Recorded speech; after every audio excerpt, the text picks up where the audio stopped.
Welcome to CLAS Connections, a mini-cast that spends a heartfelt 5 minutes with people from UConn's College of Liberal Arts and Sciences. In each case, their special connection has had a profound and lasting impact on their lives. Today we speak with Alumna Nicole Sanclemente and student Geraldine Uribe.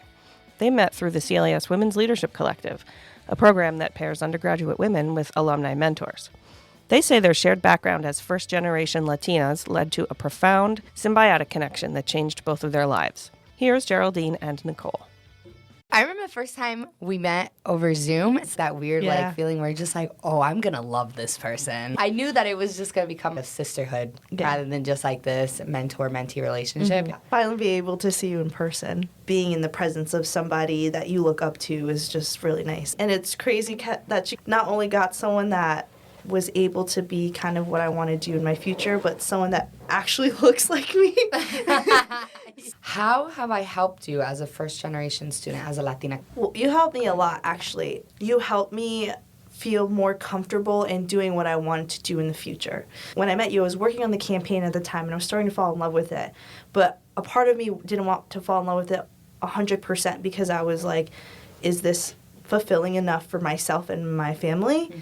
When you're a first-generation student, you want to be successful and you want to graduate college, but you also want to think about stability for your family. And stability comes with income. So you think about things like lawyer, engineer, doctor. Those are difficult things to do. And also, too, they're not what everybody wants to do. But knowing someone like you working for a nonprofit and being involved in policy, it just made me realize, no, that is successful, that you can achieve so much with that.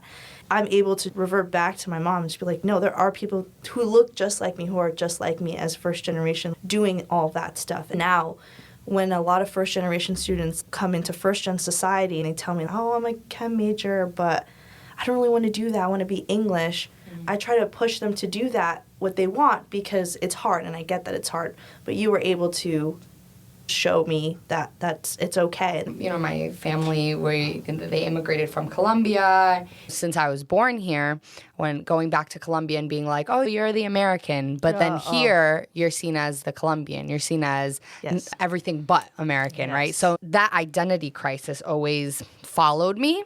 And I've tried to really leave that behind and try to grow from it. When I came into college, I was working the DPDO job. So sometimes I'd go from 4 p.m. to 4 a.m. So I would have to drive all over campus delivering these calzones.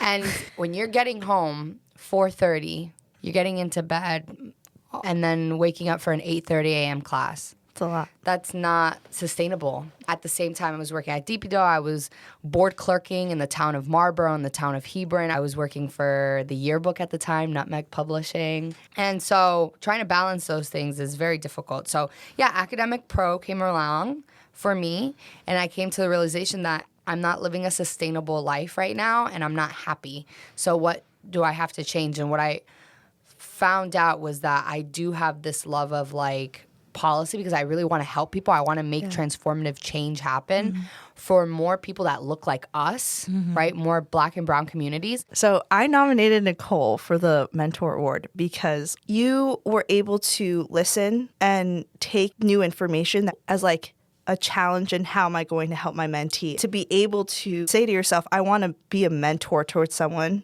and help those people just like me out. I think that's just so inspiring. Even now, not even within the program, you are still my mentor and you're still family.